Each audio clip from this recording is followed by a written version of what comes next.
के लोगों ने बिल्कुल आंकलन किया है।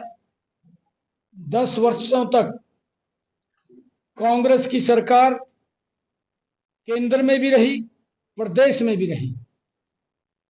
दोनों सेंटर और प्रदेश में सरकार होने के बावजूद देश भी पीछे गया है, प्रदेश भी पीछे गया है। विकास नहीं हो पाया, भ्रष्टाचार बढ़ा है। अगर आप देखेंगे उस समय का कार्यकाल, केंद्र में भी घोटाले, प्रदेश में भी घोटाले। प्रदेश के केंद्र के आकाओं को खुश करने के लिए यहाँ के किसानों को बलि चढ़ा देते थे, उनकी जमीन लूट लेते थे और वो रोते रहते थे, और दामाद को खुश करते थे दिल्ली में बैठ करके।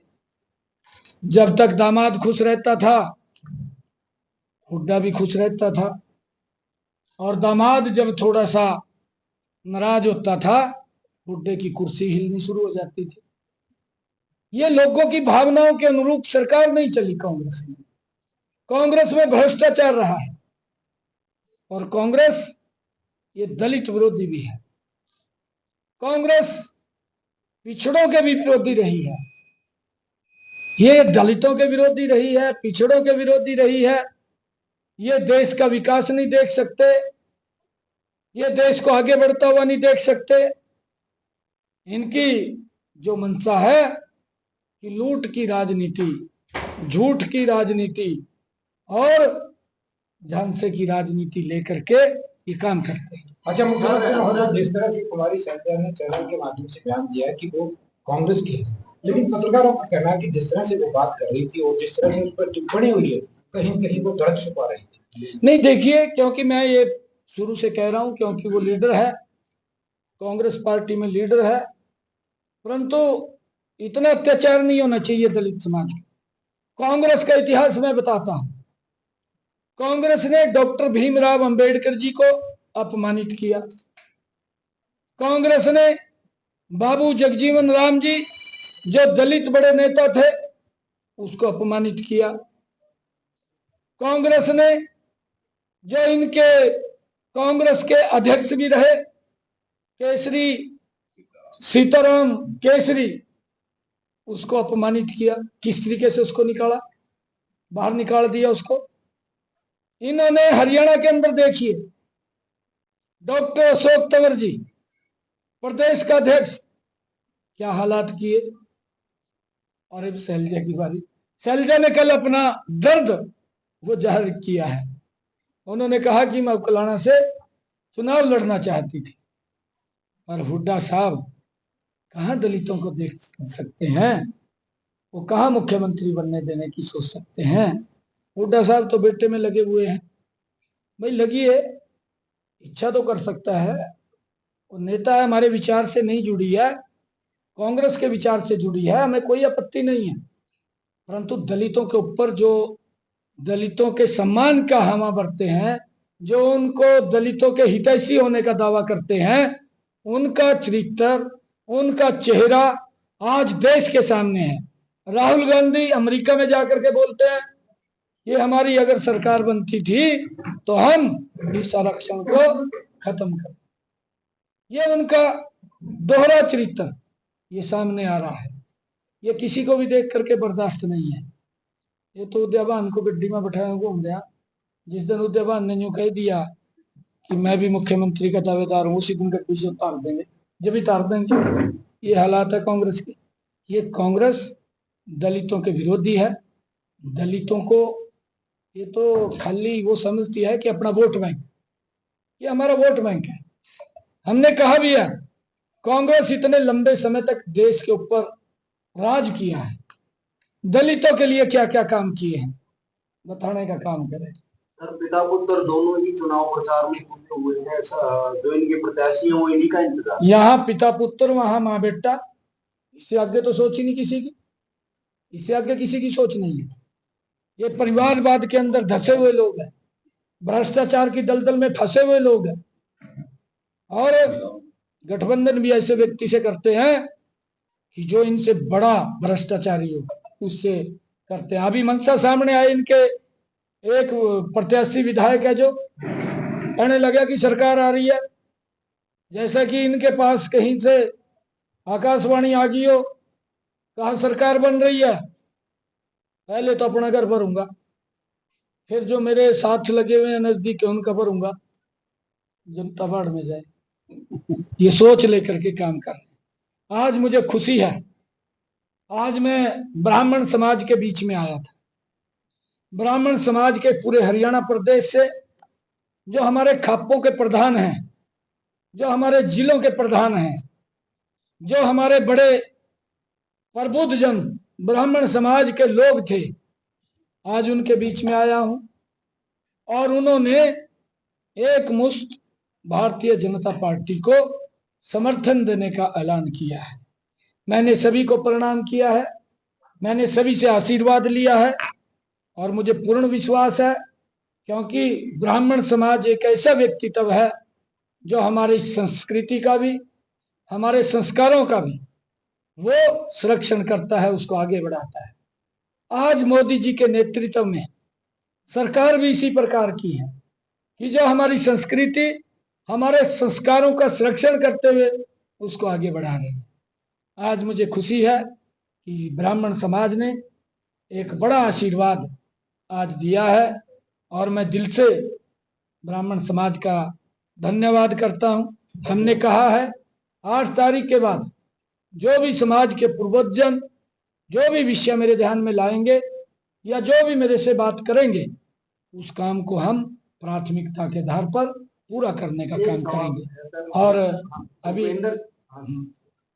जी पूछिए। भूपेंद्र सिंह हुड्डा ने अब तो बयान दे दिया कि योग्यता के आधार पर नौकरी। भूपेंद्र सिंह हुड्डा का बयान आया है कि जो 2 लाख नौकरियां वो योग्यता के आधार पर। उनका क्या करैक्टर था जो उनका झूठ का पुलिंदा आया? एक भी उनका प्रत्याशी बोलता है, हुड्डा साहब ने बोल दिया 2 लाख नौकरियां आएंगी, मेरे हिस्से में 2000 आती हैं, हिस्सा भी से बंटना। एक बोलता है जितना मेरा हिस्सा होगा उतना लूंगा। ये तो मनसा 2014 से पहले से भी ज्यादा खतरनाक दिखाई दे रही है। ये तो बोलते कुछ है, करते कुछ है, कोई बात में आने वाला नहीं है। हुड्डा साहब के तो फ्यूज उड़ गए, अब कुछ बचा नहीं है, अब नहीं बचा। 8 तारीख के बाद कांग्रेस पार्टी साफ हो जाएगी, भारतीय जनता पार्टी बड़े मैंडेट के साथ आ रही है। मैं पूरे ब्राह्मण समाज का आज दिल से धन्यवाद करता हूं और आदरणीय ब्राह्मण सभा के हरियाणा प्रदेश के माननीय अध्यक्ष अशोक जी शर्मा हमारे बीच में है, माननीय हमारे प्रदेश के अध्यक्ष मोहनलाल कौशिक जी हमारे बीच में है, हमारे मीडिया के शमशेर सिंह जी वो हमारे बीच में है। मैं अशोक जी से कहूंगा कि एक अशोक जी से एक सवाल सर, अरविंद केजरीवाल के बाद हरियाणा में दौरा कर रहे हैं, वो भी जनसभा को संबोधित कर रहे हैं, लेकिन एसवाईएफ को लेकर कोई बयान नहीं। हमने कहा है, हमने केजरीवाल को कहा है, केजरीवाल साहब आप यहाँ पर घूम रहे हैं, झूठ फैलाते हुए घूम रहे हैं, आपकी पंजाब में सरकार है, आप यहाँ घूमने की बजाय पंजाब के अंदर जाइए और वहां जाकर के वहां की सरकार को कहिए कि हरियाणा के अंदर हरियाणा के किसान की 24 फसलें एमएसपी पर खरीदी जा रही हैं, आप भी खरीदिए और यहाँ भी थोड़ा बहुत कहिए। उसके बारे में नहीं कहना, उसके बारे में नहीं कहते। और केजरीवाल साहब भ्रष्टाचार की दलदल में फंसा हुआ है, वो तो ऐसे निकला जैसे कोई डॉन बाहर आया हो जेल से और कोर्ट ने पाबंदी लगाई उसके ऊपर, वो वैसे नहीं निकला। जो व्यक्ति आप लोगों के सामने खड़ा होकर के, देश के सामने खड़ा होकर के जो व्यक्ति ये बोलता था कि अगर मेरे ऊपर एक दाग भी लगा मैं त्याग पत्र दे करके उसकी जांच कराऊंगा, अगर मेरे मंत्री के ऊपर एक दाग भी लगा उसका त्याग पत्र लेकर के उसकी जांच कराऊंगा। भाइयों, कांग्रेस ने इसकी एप्लीकेशन दी, कांग्रेस ने दी, किसी और ने नहीं दी। कांग्रेस पार्टी ने इसकी एप्लीकेशन दी कि केजरीवाल साहब ने दिल्ली के अंदर भ्रष्टाचार किया है, क्योंकि वहां तो कुछ हो नहीं सकता था। कांग्रेस कोर्ट में गई कोर्ट ने संज्ञान लिया और संज्ञान लेकर के केजरीवाल के खिलाफ एफआईआर दर्ज हुई और उसको जेल हुई भ्रष्टाचार के अंदर।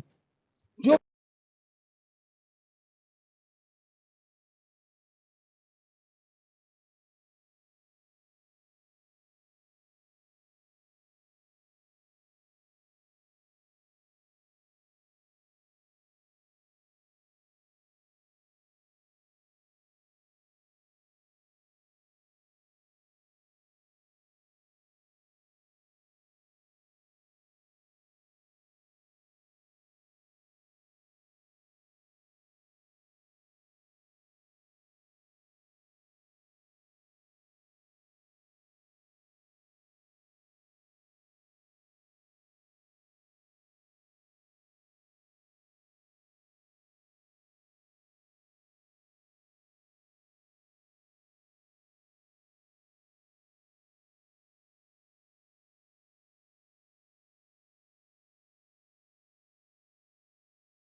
देखिए, एक तरफा माहौल भारतीय जनता पार्टी के पक्ष में है।